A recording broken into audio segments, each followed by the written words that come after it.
Hey, Shalom, Israel. This is the Israelite School of Universal Practical Knowledge. Started out on 1 West 125th Street, Harlem, New York, under Commanding General YAHANNA. This is the Tuesday Brotherhood scripture breakdown class, man. We're going to get into the scriptures today, man. One thing we got to learn how to do is, man, we got to be the change. If you want to see some change, you have to first be that change.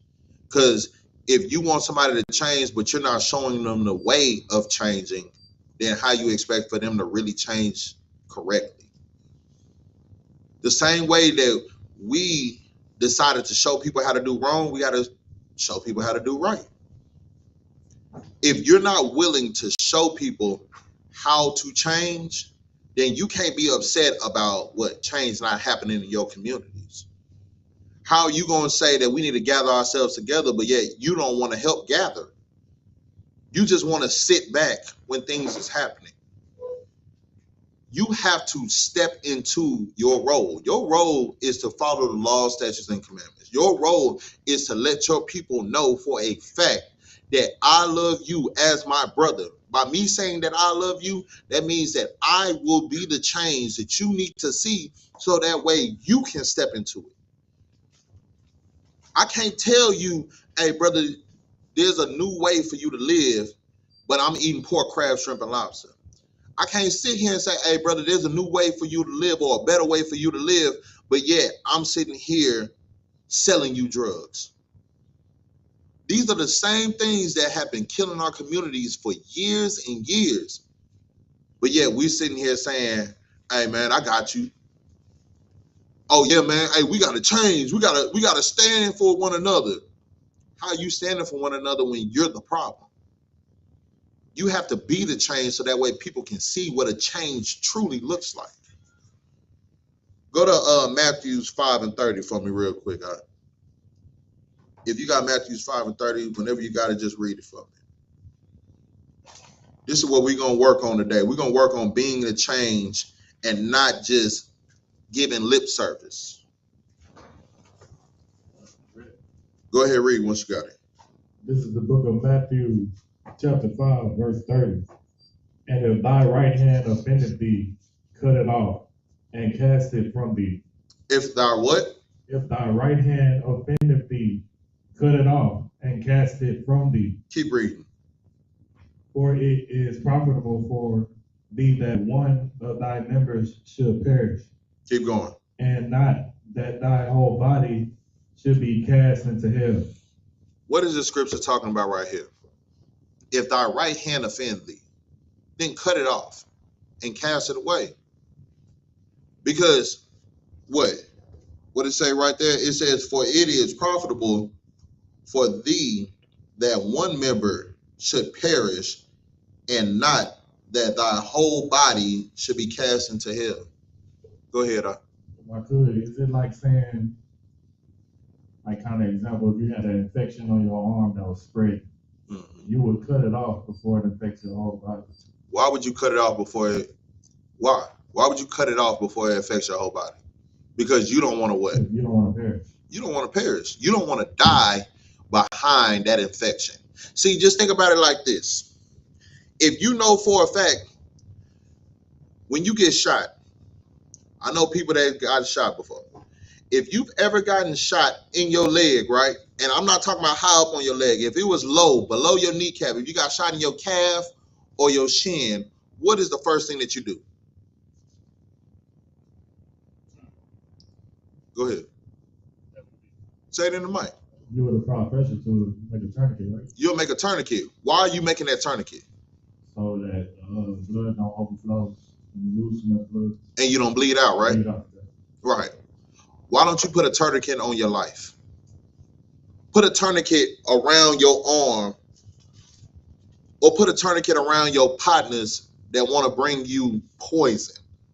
See, we just think about the real things where it says cut off your arm. You know what your arm can be? Drugs. You know what your arm can be? Whores. You know what your arm can be? Pork, crab, shrimp, and lobster. You know what your arm can be? Holidays. the pagan holidays. See, you need to cut off those things. See, those things is cancers that's in your body. And if you don't learn how to cut those things off before it starts spreading through your whole body, see, I'd rather cut those things off and I can live for the Most High than allow those things to stay on me and I die and I perish. Because I don't know how to let things go that should have been gone.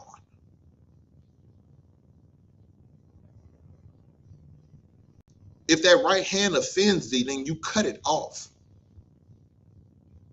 What offenses do you deal with? If you are following the law, statutes, and commandments, what should offend you? Sin should offend you. And what is sin? According to the Bible, is transgression of the law. The law says that you should not be smoking. You should not eat pork, crab, shrimp, and lobster. You should not be a homosexual. You should not be a man and trying to have threesomes in your room. You should not be selling drugs in your community. You should not be a drug addict. Because at the end of the day, these things are cancers. Do you know how many of our people done died from syrup? I ain't talking about your Mrs. Butterworth and all that. No, I'm talking about lean, that promethazine and codeine. Do you know how many people that have died from that? Do you know how many people done died from jiggers? Do you know how many people done died for them exos, them bars, them hoax? You don't think that those things are cancers? Just think of those things as the cancer that's in your arm. And you have a choice to either tourniquet and cut that off or allow those things to stay with you forever and you die. What's more important? You choose. Because at the end of the day, the Most High wants somebody that's what? That's zealous for him. The Most High wants somebody that chooses him over what you want to, what you want to do.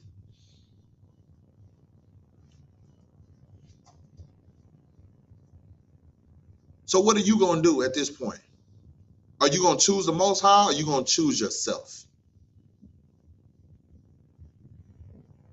Because the Most High wanted you to change. The only way that you can serve him is for you to do what? Become something new.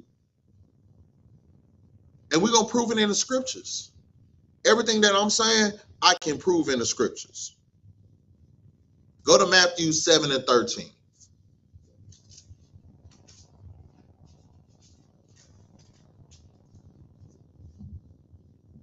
All right, this is the book of Matthew, chapter 7, verse 13. Enter ye at the straight gate, for wide is the gate, and the broad is the way that leadeth to destruction, and many there be which go into thereat. Read it again for me. Enter ye, this is the book of Matthew, chapter 7, verse 13. Right. Enter ye in at the straight gate, for wide is the gate, and broad is the way that leadeth to destruction. Why, Salaki, if I could real quick, why does it say broad is the way that leads into destruction?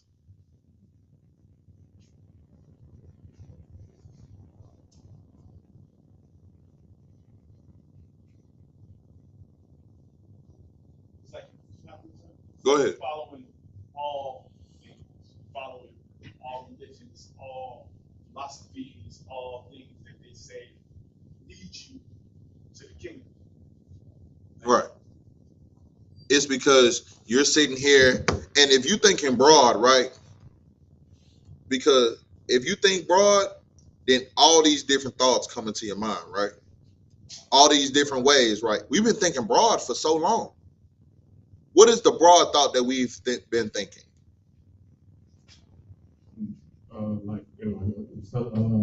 Like heaven and hell and Christianity, the way that they explained it.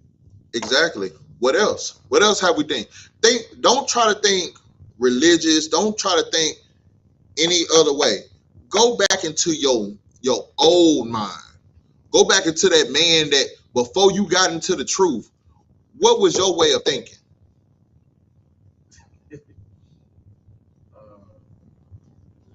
What spiritual energies from the universe. Spiritual energies from the universe. We gonna talk broad real quick. Zodiac signs. Zodiac signs. Scorpio, and I do this. Right. This is why I'm a Scorpio. This is why I act the way that I act, because I'm a Scorpio. Or because I'm a Leo, this is why I'm a monster like this. Or let me do you one better. When we was in the hood, what do we think about? It's all about me. Because that's what we was taught, right? We were taught that broad way of thinking, hey, it's all about me. It's all about what I want to do. It's all about what we need to do about this. It's about this color. It's about that color. You know, if you rep that red, man, hey, bleed that. You rep that blue, then what you do? You bleed that. All those broad ways led to what? According to the scripture, it led to destruction. Do you know how many people done died over colors? You know how many people done died over territory? You know how many people have been touched and molested behind these Christian and Catholic churches in the way that they think? Because they think broad. They don't think straight. See, that straight gate, you can't go left or right. Something that's wide open and broad, you can go left, right, you can turn around, you can do circles, you can go catty corners in different ways and all that. But what did the Lord want? Keep reading. 14. Yeah, go ahead. Keep reading. This is the book of Matthew chapter 7, verse 14. Because straight is the gate and narrow is the way which leadeth unto life. Narrow is the way that does what? Leadeth unto life. And few there be that find it. And few really finds that way. See, go ahead. This is a red text too. Christ talking. Who talking? Christ. Christ is letting you know. See, broad is the way of destruction.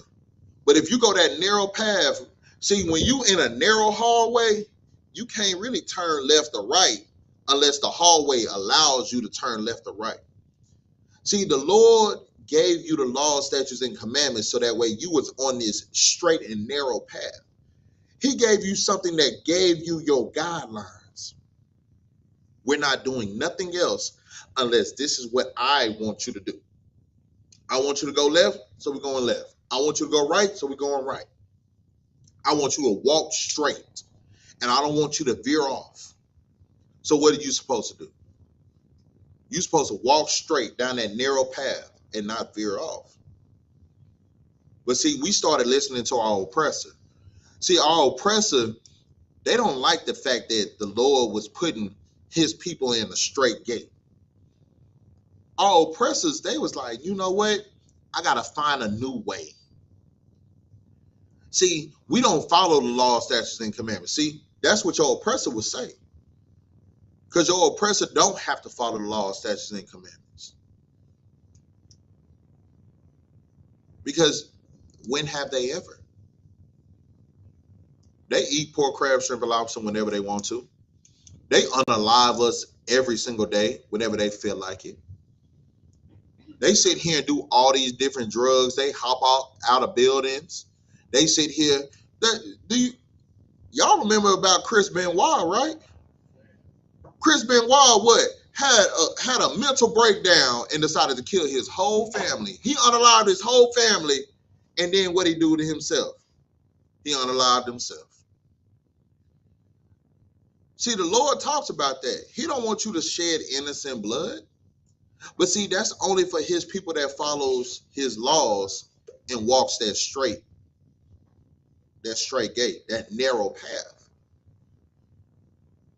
Your oppressors don't walk that path that you walk. You got to stop thinking that they understand what you're going through. I don't care if they're homeless on the streets. I don't care if they live in the same neighborhoods as you. They don't know the same struggles that you know. Your oppressors, let me tell you something. Let me tell you about oppressors, right? Your oppressor will sit here and act like they know you when they really don't know you. They can act like they go through the same struggles that you go through, and they really don't. I can name some oppressors for you if you need me to. Now, those Hamites, which are those Africans, they're a form of your oppressors as well.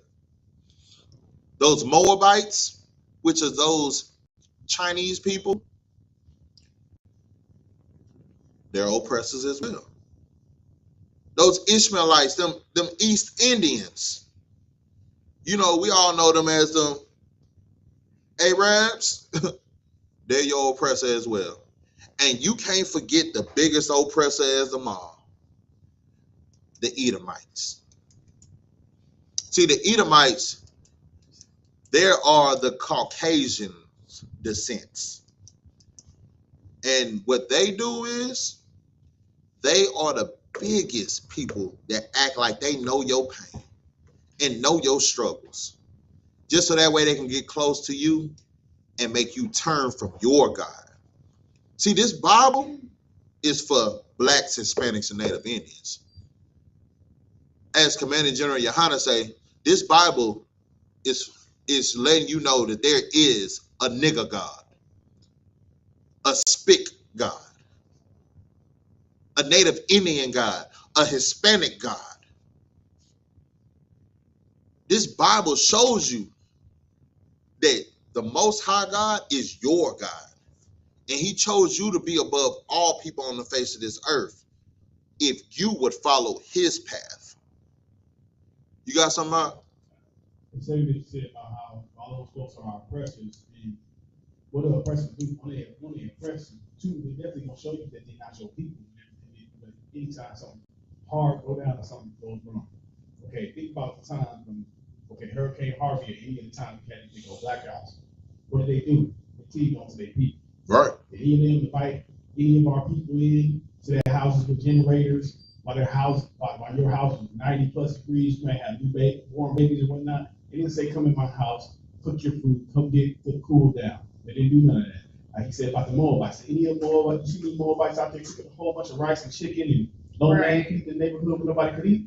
Right. No, did not. Did you see any of these Edomites or any of these Arabs say, hey, come through, take a picture of your ID, go ahead and get some food on credit because you know everything's down?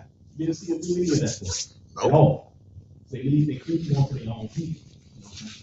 Nah, what you said is absolutely correct, Doc. Go ahead, Doc. Joel Osteen, they didn't want to open his doors for us. Nah, Joel Osteen said, you know what? See, the church, you see the back wall of the church is about to flood, you know? I don't know if that was the same wall that he had that money in, you know, because if you really seen what happened in Hurricane Harvey, Joel Osteen didn't want to open up the doors of his church. He said it was flooding. You know, the water rose so high that it almost came into his church. His church never flooded. But you know what they said that they saw in the restroom of the church? In those walls? Envelopes full of money.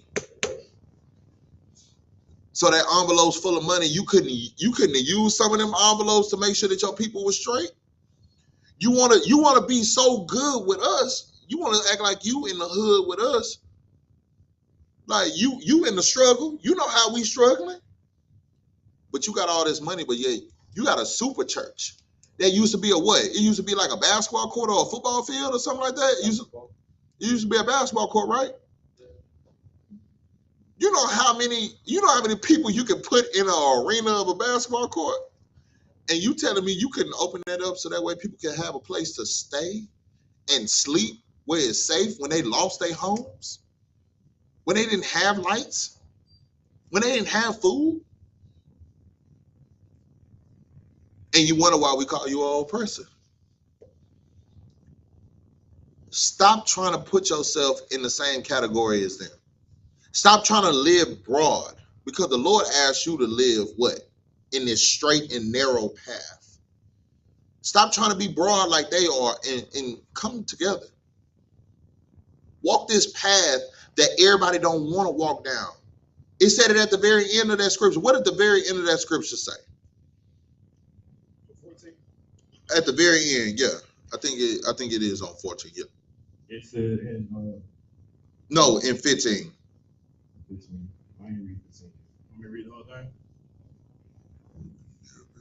Oh, no. Read the very last thing. It says, which leadeth unto life on 14.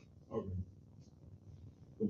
This is the book of Matthew, chapter 7, verse 14. Mm-hmm. The last sentence. Which leadeth unto life, and few there be that find it. Few there be that find it. See, everybody is not going to walk that straight and narrow path. That's why I said, and few will find it. Because everybody ain't meant for that. Everybody ain't built for it tough. You got something? Yeah, what you're saying is heavy because when I first joined the truth, majority of my family, they kind of like backed up off me. Mm-hmm. You know what I'm saying? They started to come back around now because they see I ain't changed. At the same time, they don't like it. Right. Do you know how many people that lost their family behind getting into this truth? We all did. When we first got into the truth, we were told we was in a cult. We was in something so radical and extreme and something so crazy. Some people were told, I was told I'm going to hell. And it was so crazy to me that because I came into something that chose blacks, Hispanics, and Native Indians over everybody, that I was going to hell. I was okay with it after a while. I was like, okay, if I'm going to hell because I'm choosing my people over everybody else, so be it. I'll see you there. Because the way that you live in ain't perfect neither. So if we going based off of what you're saying, I'm going to hell because I'm choosing blacks, Hispanics, and Native Indians, I'll see you there. Because what you don't realize is hell is a condition. That's what it is. It's a condition. We're living in hell right now. Do you think that we're in the kingdom? Do you think that this is the kingdom? We're dealing with hurricanes. If you're in Texas, it ain't nothing for you to deal with triple digit weather. We get up to the 120s down here in Texas, and you don't think that this is hell? You talking about flesh burning. Just think if you had to work outside in 118 degree weather. The real feel is 118, and you working outside. You got salt stains all throughout your shirt. You sweating so badly. You feeling like you about to see stars because you getting dizzy. That's the condition that we living in. But we didn't have to live that way. We don't have to live that way. If we will come back and follow the law, statutes, and commandments, see, our God will go ahead and be like, you know what? It's time to get my people. If we would change the way that we are living, our God would be like, you know what? It's time. Go get you know what? Go get my chosen few. Go get those that want to follow me in that straight and narrow path. Go get them. And let them know that their Father is on the way. Show them. But what do we have to do? Go to Romans 12 and 1.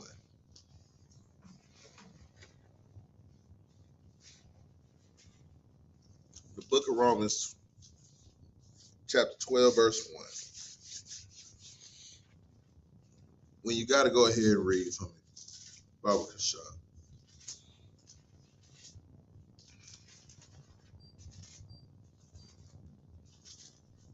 This is the book of Romans, chapter 12, verse 1.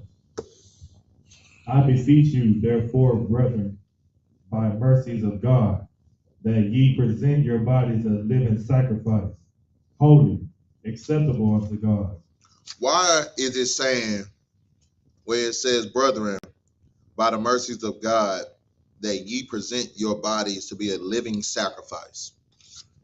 Why do you think that you're supposed to be a living sacrifice? Because if you're not a living sacrifice, then this worldly aspect gonna take over. You got to show that you're different. You got to show that you can be like Christ. I mean, Christ did sin, so you got to be just like him. Perfect answer. Beautiful answer. Keep reading. Acceptable unto God, which is your responsible service. Keep going. Check verse 2. And be not conformed to this world, but be ye transformed by the renewing of your body. By the renewing of what? Salaki. Renewing of your mind. Why is it saying, be ye transformed by the renewing of your mind? Think about that for a second. It says, and be not conformed to this world, but be ye transformed by the renewing of your mind. If you was automatically taught what you were supposed to be taught from birth, because when we was in the world, I'm going to tell you now, we was taught that it was okay to celebrate birthdays. It was okay to celebrate Easter. It was okay to Valentine's Day. If you was a man, for sure, Valentine's Day, boy, you gotta have. You gotta have the stuffed bear. You gotta have them chocolate covered strawberries, them roses. Like birthdays, you gotta go all out for birthdays. You know for a fact, for a birthday, boy, you better spend what? At least $100, $200 when you were young. Nowadays, you better come off at least a stack or two, right? Go ahead. What you got? It was a whole week. Oh yeah, no. Hey man, it ain't a birthday no more. It's a birth month. You feel what I'm saying? Yeah, if you a brother, man, you was in slavery the whole birth month of your rib. But it says, be not conformed to this world. It says, be not conformed to this world, but be ye transformed by the renewing of your mind.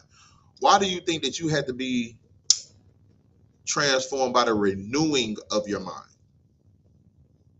If I could. Go ahead.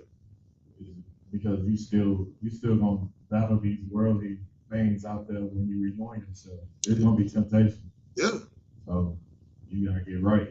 Yeah, we didn't know. We didn't know. See, this is why we always give thanks to the I.S.U.P.K under Commanding General YAHANNA.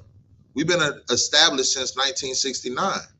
See, now our children, they don't have to deal with what we had to deal with. We came into this world straight into sin. We were dealing with things that we wasn't supposed to deal with. Now, in the class, raise your hand if you was a child and you used to see whores coming in and out your house that you didn't know was whores at first until you got old. I know I've seen pimping. I've seen people that was on drugs. I've seen people that used to get abused all the time. I see people that should not have never been in the situation that they was in. I've seen it. Now, is that what our parents wanted us to see? No. But is that the world that we lived in, because our world that we was born into sin automatically? Because our people was destroyed from a lack of knowledge. Our people was taught at a very young age from Big Mama and our great-great-great-grandparents that this is the way of living. Oh, what y'all on New Year's, what did y'all used to eat back in the day? Before you came into the truth, what did your grandparents always tell you got to eat for New Year's? You gotta eat the black-eyed peas. Got to eat the black-eyed peas. And what else did they have around that time frame? Hog. Yeah, they got to have a hog in there. Man, I know so many times, man, my nose used to kill me, dog. They used to kill me with them chitlins, man. That house used to stink. I ain't never ate chitlins a day in my life. But I used to smell chitlins all the time in the household. That wasn't for us. That was never meant for us. But because now that we know that we got to follow that straight path, we got to renew our minds. See, our minds was about being selfish. Our minds was about what? Whatever makes me happy. YOLO. You only got one life to live, so I'm going to live it how I feel like living it. Instead of living it to be what? Pleasing to the Most High God. The Lord wanted you a certain way because he saw you. He breathed that breath of life to you. He said, you know what? I want him to be this. So you know what? I'm going to give him the opportunity to do it. Now, what you do with that opportunity and what you do with that chance is up to you. The Lord gave it to you. Now, what are you going to choose to do? You going to be ye transformed by the renewing of your mind, or are you going to continue to be the same person to destroy your people? Because your ancestors already destroyed you. That's what they thought. But you had the opportunity to change it. We all have an opportunity to change the story. So be not conformed to this world, but be ye transformed by the renewing of your mind. You have to understand that it's okay for you to be a child again to serve the Most High God. I've been in the truth for what, about 9 years now? I'm a 9-year-old.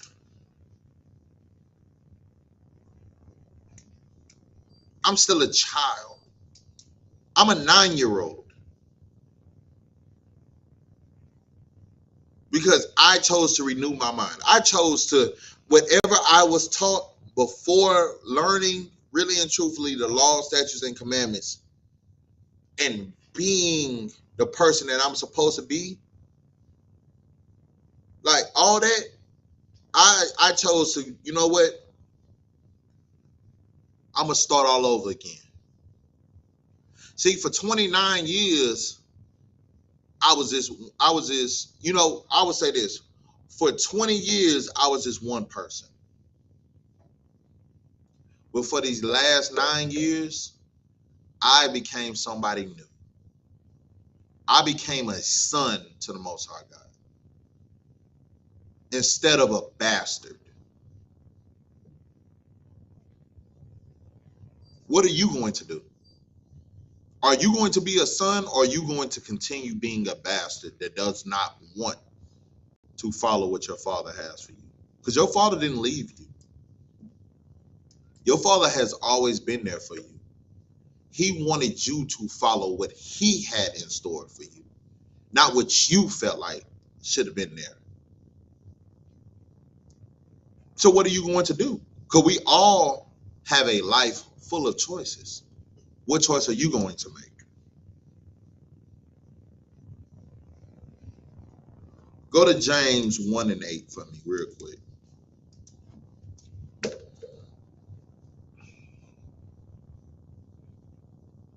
Go to James 1:8. Whenever you got to go ahead, read for me. This is the book of James, chapter 1, verse 8. A double-minded man is unstable in all his ways. What is a double-minded man?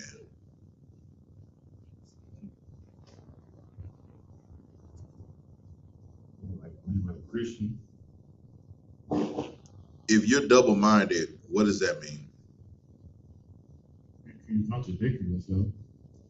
You're contradicting yourself, which means that you also do what? Second You second guess everything as well. See, an unstable man, look, if you're double-minded, you're unstable. That's why it says a double-minded man is unstable in all his ways. If everything that you're dealing with, you always like, okay, I should do this. Well, shall I do this? Okay, I should do this. Okay, well, should I do this? I don't know if this is what I should do. I don't know. I don't know. I don't see. You have to pinpoint.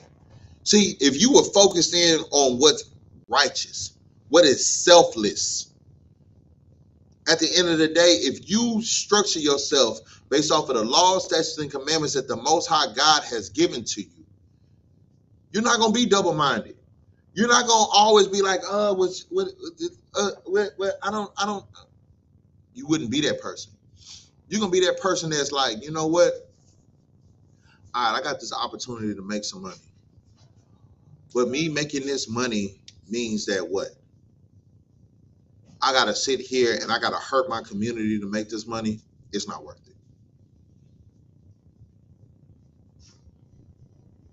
You know what? I got an opportunity to make some money, but what does that mean that I got to do? I got to unalive somebody that had really nothing to do with anything to make some money. You know what? It's not worth it. I have to choose not to be what this world wants me to be so that way I can be something great. All right, you know what? I'll choose to do that. You can't always be somebody that's double-minded. You can't always try to please everybody. You can't always be somebody like, should I do this? Should I do this? You're going to always be unstable. That goes for brothers and sisters. It's not just about brothers. You can't be unstable in your ways. You have to buckle down and choose what you want to do. That's why when you came into this truth, what did you have to do? You had to choose the Most High. You had to choose the world. Go ahead, huh? I immediately took my week after first class. I'm ready to move on. Why? I was ready to turn home. You was ready to what? Transform your mind. You was ready to be like, you know what, man? Hey, I done been on this side. I done been on this side for too long, man. It's time for me to really and truthfully buckle down. It's time for me to straight and narrow path. That's what time it is. And there's nothing wrong with that.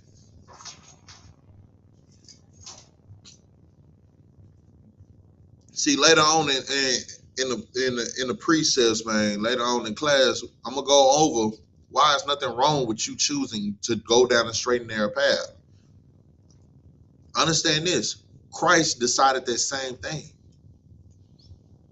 You got to be okay with choosing the path that everybody doesn't want to choose. Because what you're choosing is to follow Christ. Because Christ chose that path as well. He chose that straight and narrow path. He didn't choose to go broad. He chose to go straight and narrow. Go to Matthews 19 and 21 for me real quick.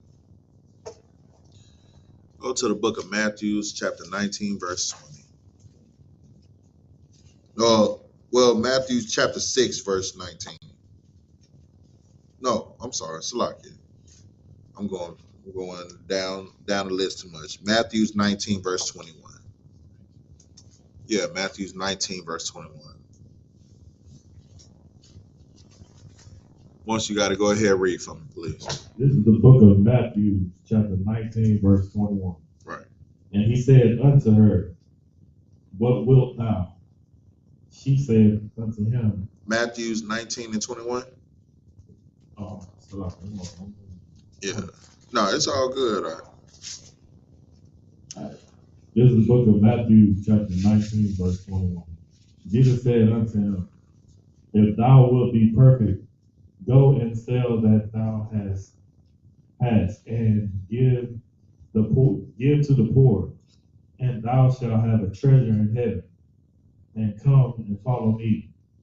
See, Christ was talking to somebody, a rich man, right? A rich man is asking him a question, trying to figure out, how he can get into the kingdom, how he can go ahead and follow the Most High God. And Christ said to him, what? Because this dude thought that he was perfect. He thought that he was good and acceptable, right? What did Christ say to him? Read it again. If thou wilt be perfect, go and sell that thou hast. If you think that you're such a perfect person, go and sell everything that you have and give it to the poor. And then he said, on top of that, what? Go ahead and keep reading. And give to the poor, and thou shalt have a treasure in heaven, and come and follow me. But what happened after that? Keep reading. But when the young man heard that saying, he went away sorrowful, for he had great possession.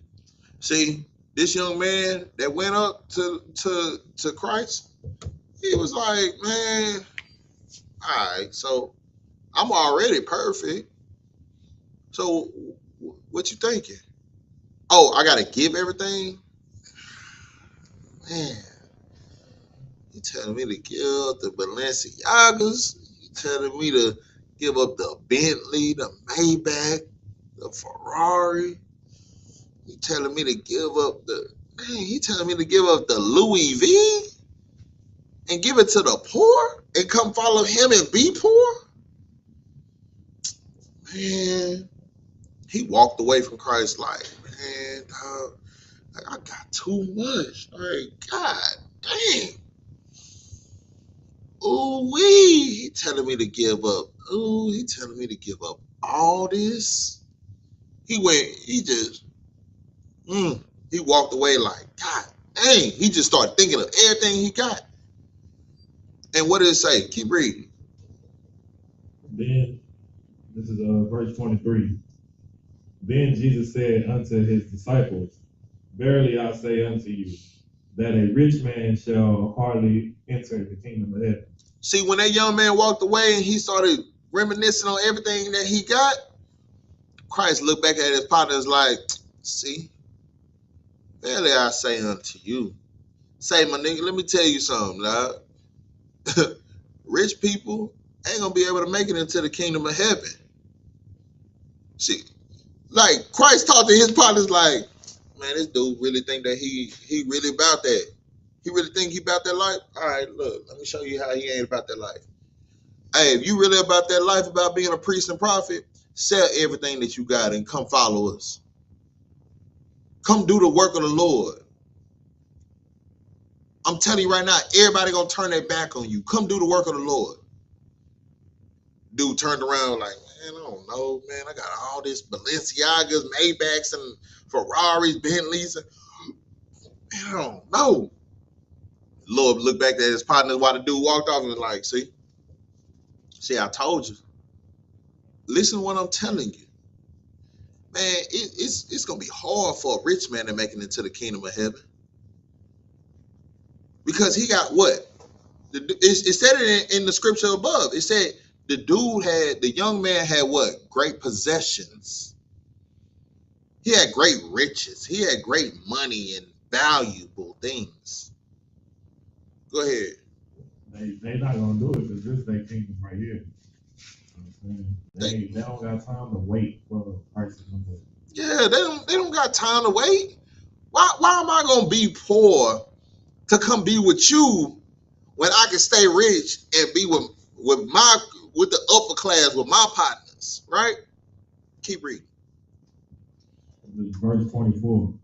And again I say unto you, it is easier for a camel to go through the eye of a needle than a rich man to go enter the kingdom of God. Keep going. Verse 25. When his disciples heard it, they were exceedingly amazed, saying, who then can be saved? Keep going. Verse 26. But Jesus beheld them and said unto them, with man this is impossible, but with God all things are possible. See, read that one more time. Read that last scripture one more time. Verse 26. Jesus beheld them and said unto them, with man this is impossible, but with God all things are possible. Let that soak in for a moment.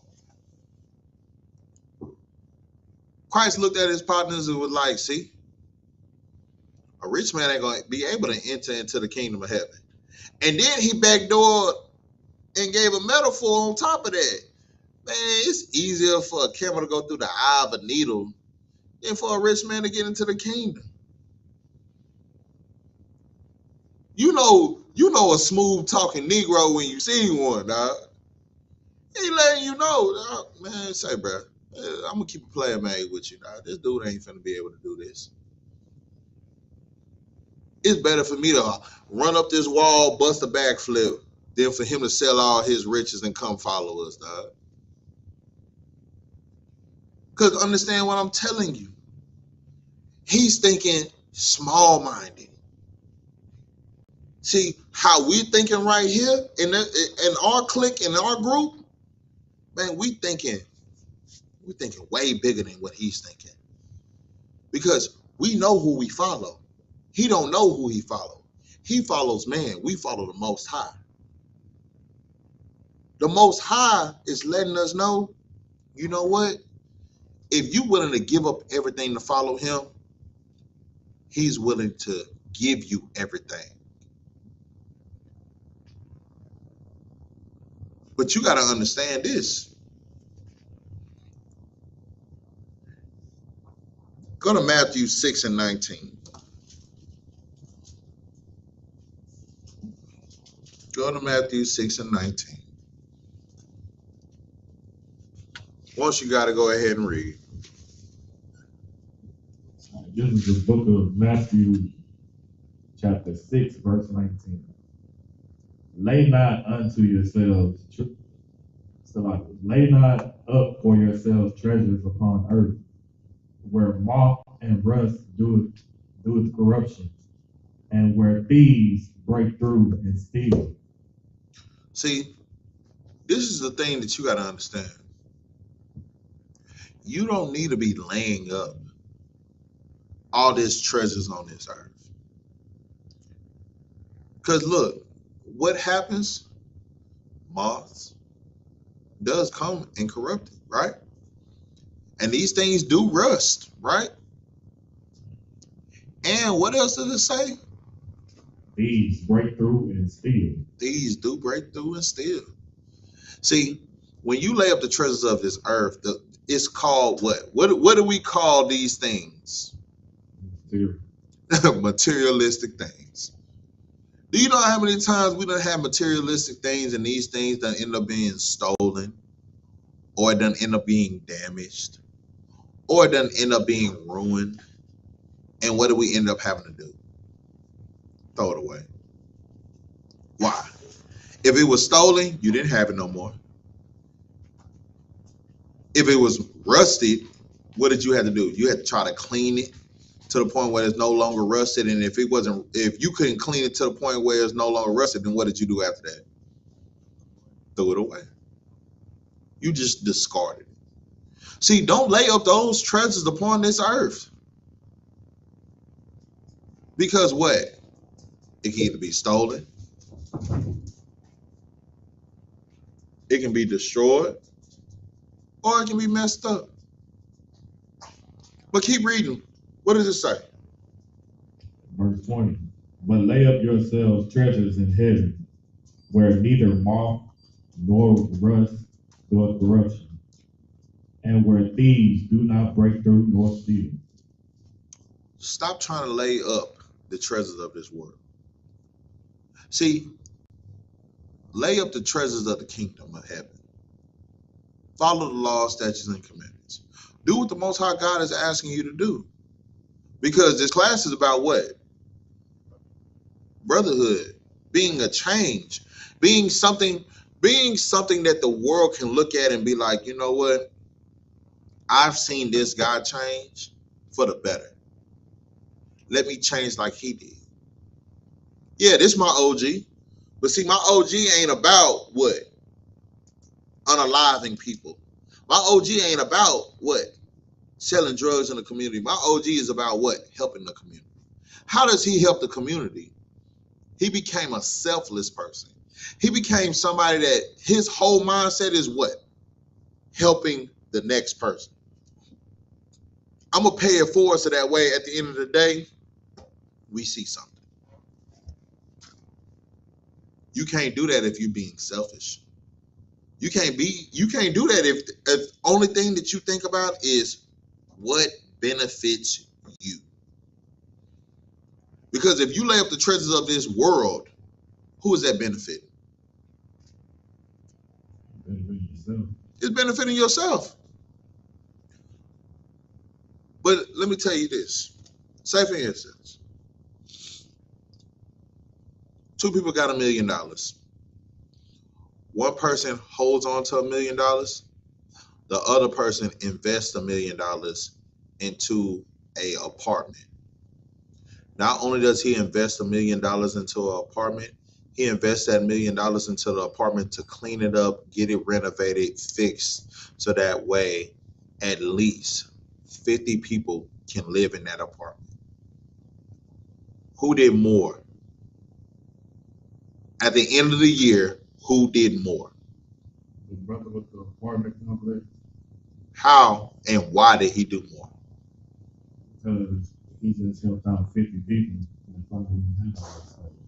He just helped out 50 families that didn't have nowhere to stay. And then on top of that, don't you think he made his money back within that year? He probably, like you said, he probably tripled it. But was it for himself? Wow. It was for his people, right? It was for the people that didn't have anything. A person that just got $1 million and keeping it for himself, what? He just spends it on whatever he wants to spend it on. He can go trick it off in a strip club. He can go ahead and get this little fine little shawty, get a BBL because that's what she want to get her body done. Then, she want to go out and eat dinner and all that, have these vacations and all that. And he like, hey, man, it ain't tricking if you got it. Or you got the person that's like, you know what, I got $1 million. I'm going to invest it into this property so that way I can help my people. They can go ahead and send me what they got. It can be low-income housing. Even if it's low-income housing. You got 50 people staying in an apartment that you done renovated, and you got 365 days. You don't think that you don't think you're going to get your money back? You got 12 months. 12 months, 50 people or 50 families. You give a certain amount for the rent. You got the water bill. On top of that, there's a light bill. You don't think that you're going to make your money back? But it's really not about making your money back. Because at the end of the day, why are you doing it? If you're investing into apartments, you're doing it so that way people have a place to stay. Making sure your people have a place to stay. Go ahead. That's a good low income, the government coming in on the back end. Really? Hey, brother, you know, we ain't even got to talk about that part. You already know that's going to happen. Stop trying to lay up the treasures of this world, man. Stop being a selfish person. Because laying up the treasures on this earth and laying up the treasures of this world, I'm telling you right now, it's selfish. But if you laying up the treasures of heaven, if you are putting in your brick, for following the law, statutes, and commandments, doing everything that you're doing every single day about bettering your people, the Lord sees that. That's the crown that we want. You can see this crown right here. No, let me tell you, this crown mean nothing. This crown right here, even though it looks good, at the end of the day, I want the Lord to give me a crown. I want him to give me everything that I need. That right there, I can't wait to put that on my head. I can't be worried about what's going on in this world when I'm worried about what the Lord has in store. His will needs to be done, not my own.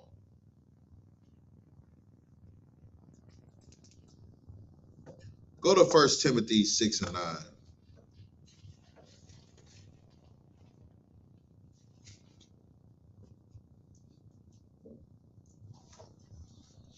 When you got to go ahead and read for me. This is the book of 1 Timothy, chapter 6, verse 9.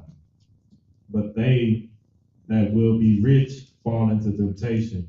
They that what? They that will be rich fall into temptation and a snare, and into many foolish and hurtful lusts, which drown men in destruction and perdition. Perdition. Understand this. The scriptures said it clear as day. How many rich people have you seen fall into temptation and many foolish and hurtful lusts? Go ahead. A lot of them was in the school. Like, how many people? Like, it's too many to count. How many times you done seen people that are rich decide, you know what, I'm gonna follow the law, statutes, and commandments, and then they started losing stuff, and then all of a sudden they're like, hey man, you know, hey bro, I don't know if I can keep doing this. I'm missing out on money. I'm missing out on this. I'm missing out on fame. I'm missing out on notoriety and all that. And what ended up happening to them? Are they as famous as they used to be? Are they even noticeable like they used to be? It's crazy. All these people we put on high pedestals. How many times have you seen those people fall?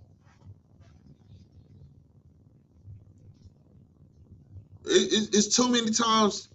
It's too many to count.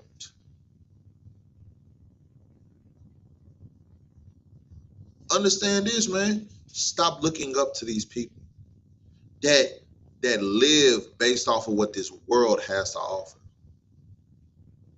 Because it said it right there. But they that will be rich fall into temptations and a snare. What is a snare? A snare is a trap. They fall into temptation and traps all day long. Do you know, in the music industry, how many times have you heard that a young girl, and I do mean young, not of age, wanted to become famous, so she did something that she wasn't supposed to do, or she was provoked or told to do something that she didn't want to do, so that way she can make it into the industry? Same thing with modeling. Same thing with acting. How many times have you seen young men or grown men at that go through some stuff so that way they can get that record deal or that acting gig? I'm telling you right now, a grown man said for a fact he went to a party with his wife and a dude shook his hand and then shook his rod. Terry Crews.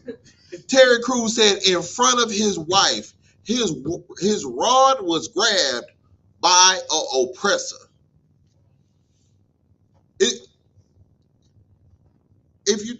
I can't be lying, because I didn't even say who it was, and the brother knew exactly who I was talking about, because the brother came out and said that this was what happened to him in front of his wife.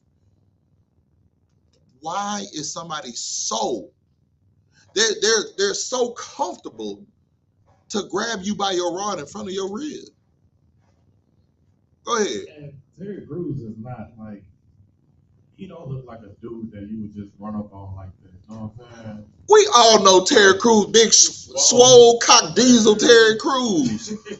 You talk about a dude that can sit here, and I know for a fact he can curl at least 45s on each side on a curl bar. You pick up a dumbbell, I know he picking up. You ain't picking up these little weak 45s, Terry Crews. Nah, you getting to them 70s, 75, 80s. And you talking about somebody grabbing you dead by your rod in front of your rib.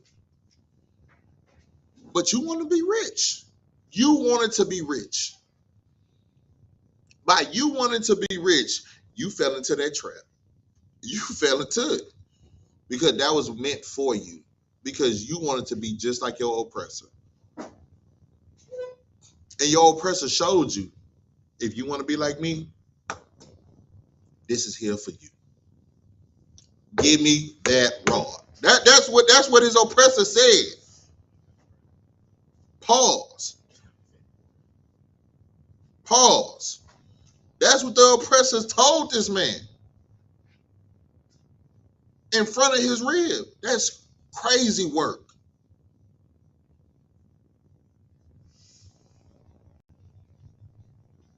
But that's what you're going to sign yourself up for next. You know how many times they done said people done got played with by, you know, with that petroleum jelly. But see, that's what y'all looking for. Because what? Y'all want to be just like them. Y'all want to get the notoriety. Y'all want to be so famous. Y'all want to be, until you find out what it takes to really be famous. You want that contract until you figure out, hey, to get this contract, you got to go to one of them FO. You got to go on one of the freak outs. Then what?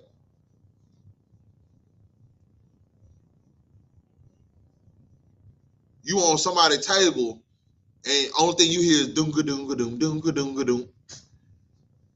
Then all of a sudden now, whoa, hey, I ain't signed up for this. Yeah, you did. You want to be rich, right? You don't want to follow what the Bible said. The Bible just said what?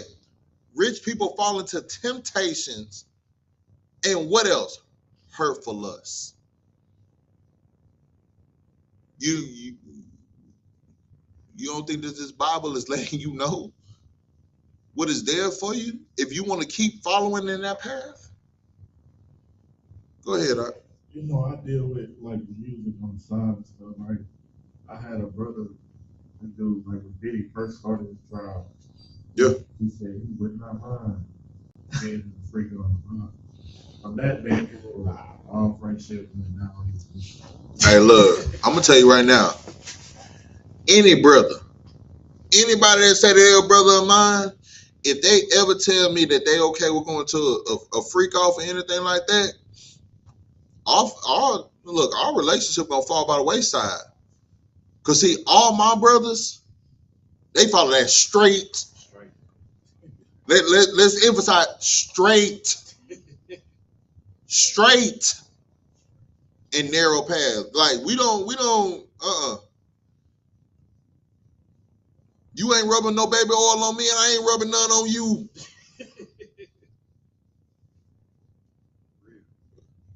None of that. And if you willing to put your manhood to the side for some money, bro, count yourself small. Count yourself not a man. Because you willing to sell your soul just for some bread. And you're not going to have it for long.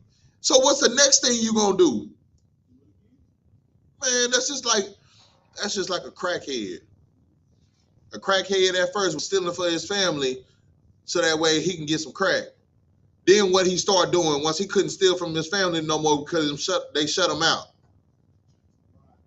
Man,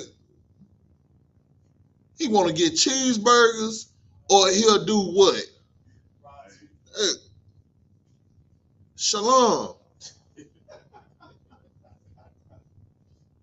Come on now. That's crazy, dog. But what are you going to choose? We laughing and we talk about how crackheads go so far, but it seems like our people are crackheads as well because they're willing to go so far just to get what? Fame.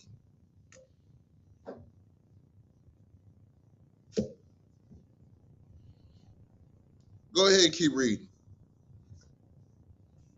Go to verse 10 for me in 1 Timothy. This is 1 Timothy chapter 6, verse 10. For the love of money is the root of all evil, which while some covered after, they have erred from the faith. And what? And pierced themselves through many sorrows. And pierced themselves through many sorrows. You got to understand this. If you're willing to do whatever it takes to make $1, you're going to go against your faith. And you're going to put yourself through many sorrows. Just so that way you can do what? Hold on to that money. Is holding on to that money worth you losing everything behind? Think about that. Think about that. If you had to choose money or the Most High, what are you choosing?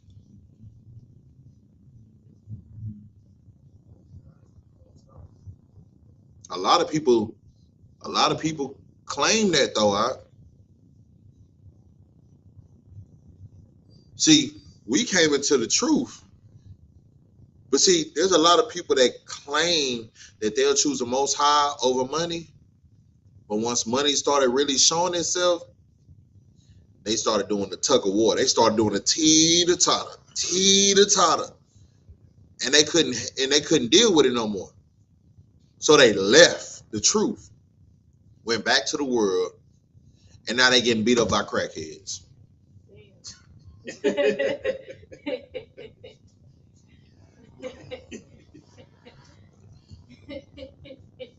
Go ahead. You got something? What's heavy about what you're saying is when the missiles started shooting off last week, everybody is at it. Like a couple brothers I know. Man, it can't happen right now. I ain't even got my record deal yet. What? Wait, hold on. Missiles is flying in the air. Niggas talking about I ain't even get my record deal yet. What? That's how you know, like, that they don't really care about the Most High like they say they do. Bro, you talking about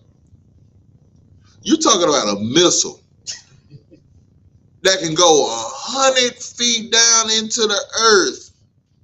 It can shoot down there and boom, blow up everything and we talking about a record deal. We talk about, hey, mic check 1 2 1 2. We talk about that. You see why I hate this partial career that I do. Brother, let me tell you something, brother. Hey, they need you where you at, all right? They need you there. I'm telling you. Because, bro, I know in the book of Hosea when it says our people are destroyed from a lack of knowledge. But, bro, that's a newfound. Yeah. You talking about World War III about to hit your front door, and you talking about record deals. You talking about going to the booth. You're going to be in the booth, and your booth is going to explode. You're gonna be around that mud trying to sign the paperwork like, you know what? And it's just a skeleton there. No paperwork, no nothing else, just skeleton. Come on now.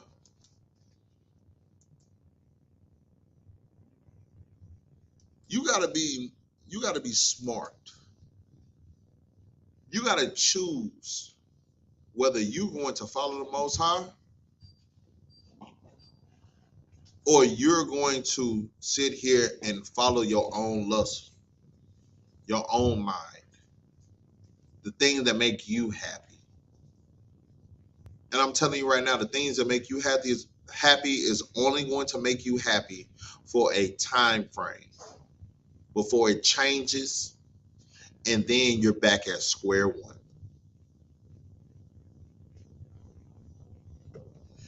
You know what? Let's go to John 12 and 25.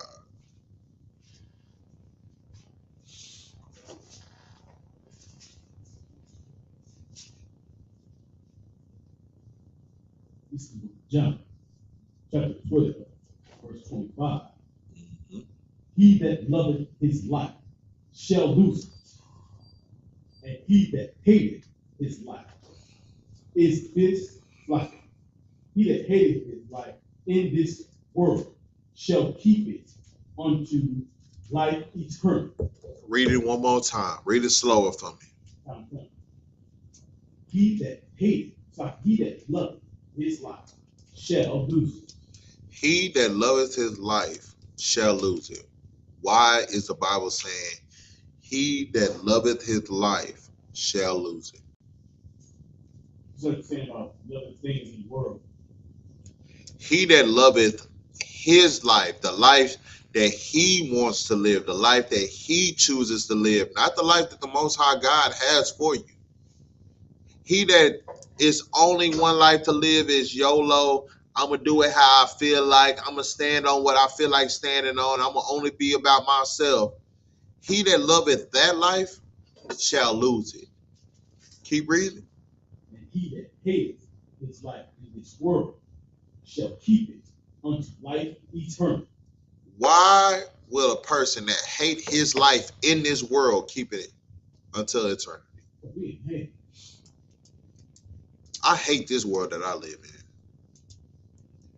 Like, it's so crazy. I hate watching the news. I hate seeing the news on my phone because the only thing that I see is my people being destroyed. I hate this world. I hate the world we live in. It's so divided. See, the wrong people are getting love right now. And the right people are being pushed away. See, our black people, we love our oppressor, but we hate our brother. We was talking about it earlier before class started. We was taught to hate Hispanics. If you was a black person, you was taught to hate a Hispanic or a Mexican person from jump. Hispanics was taught to hate us. Believe it or not, they were taught to hate us, and still to this day, they will not fool with no black person. Only a certain few. Because at the end of the day, what did they find out?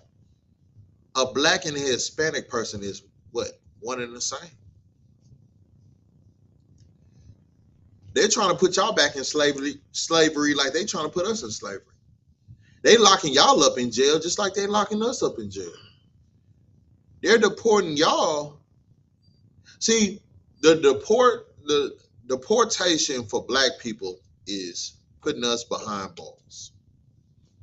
They putting y'all in concentration camp, trying to send y'all back to a place where y'all can be unalived the same day that y'all touch down on the grounds. And they're putting us in cages. They're putting us in jail cells.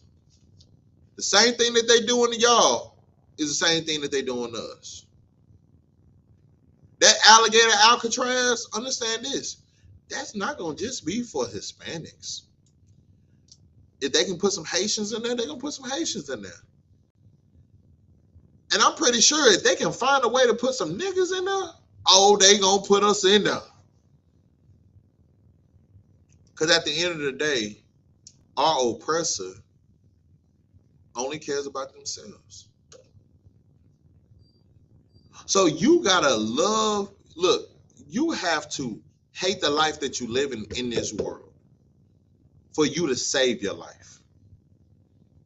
You got to hate what's going on in this world so much that you got to gather yourself together, O nation that's not desired. Like Zephaniah 2:1 says. Only then can you really save your life. If you think I'm lying, go to 1 John 2:15.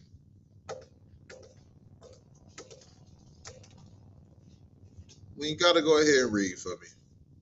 This is 1 John chapter 2, verse 15.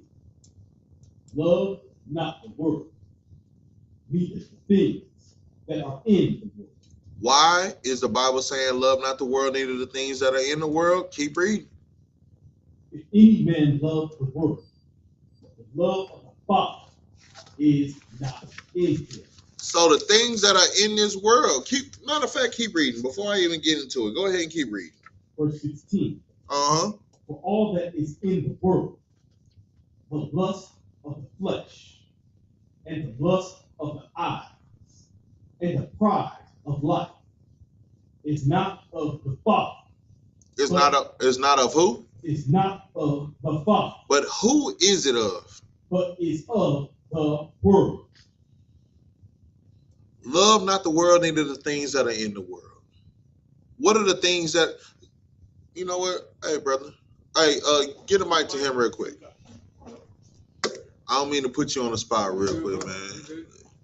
So, what are some things that you know are of this world, or the things that are in this world that everybody loves so much?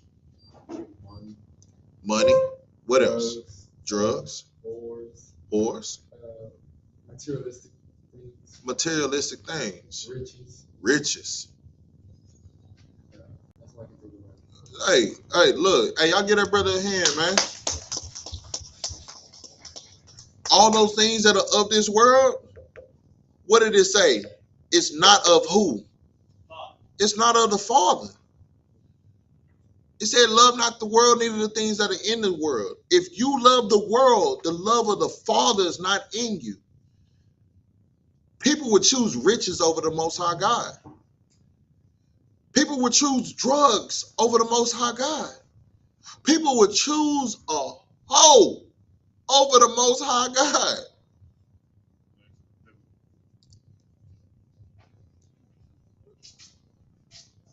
The love of the Father is not in you if you would choose all these things over him. Because he's telling you, if you love the world, the love of me is not in you. Because I hate this world. And I want you to be like me and hate this world. Matter of fact, go to John 15:18. This will be the last one. This will be the last precept I pulled today. Go to John chapter 15, verse 18. When you got to go ahead and read for me, Baba Kasha. All right, this is John chapter 15, verse 18. Right. If the world hate you, ye know that it hate me before it hated you. You know that it did what? It hated me before it hated you. See, you already dealt with love not the world, neither the things that are in the world. Because if you love the world, the love of the Father is not in you. The lust of your eyes, the lust of your heart, these type of things bring you further away from God, right? But understand this, and we talked about it earlier in class. You have to be the change. And there's people that's not going to like you being the change. They're not going to like the fact that you're changing what they have put together for so long. The oppressor is not going to be happy with you telling your people to get off of drugs. Stop selling drugs. Stop choosing to unalive one another over colors. Your oppressor is not going to like that. And what are they going to start doing? They're going to start hating you. They're going to show you that they don't want you here, that they don't tolerate you being in their land, in their world that was never theirs to begin with. But understand this, Blacks, Hispanics, and Native Indians, even though ICE is trying to deport you, understand this, they hated God before they hated you. They hated the Most High before they hated you. They hated Christ before they hated you. Black man, understand that they hated Christ. They hated the Most High before they hated you. It's saying it right here in the Bible. What did the scripture say in John 15 and 18? John 15 and 18. If the world hate you, If the world hated Blacks, Hispanics, and Native Indians, ye know that it hated me before it hated you. know this, that it hated Christ before it hated you. Read it. And you know Christ is speaking because it's in red. Why is the world going to hate you? Because it was never meant for you. It was meant for your oppressor. See, this world that is speaking about in the Bible is talking about an age in society. The age in society that hates you right now is ran by your oppressor. It's ran by people that should have never ran this earth in the first place. See, if we would follow what Deuteronomy 28 said, it said, hearken diligently unto the voice of the Lord thy God to observe and do all his commandments. And if you will observe and do all his commandments, he will put you on high above everybody else on the face of this world. Because you were his chosen people. In the book of Deuteronomy, it says that you was his chosen people, a royal priesthood, a chosen generation. But because we did not follow his laws, statutes, and commandments, we are living in the curse of Deuteronomy 28 and 15. Cursed shall we be in the city. Cursed shall we be in the fields. We curse as we go out and if we come in. And you want to know why? Because we won't stand up and do what we got to do, which is follow the straight and narrow path and stop living so broad. Once we do that, then we can get the hell out this here. Then we can change what's going on in this world that we live in. But until we follow the laws, statutes, and commandments, we will always be caught in snares and traps.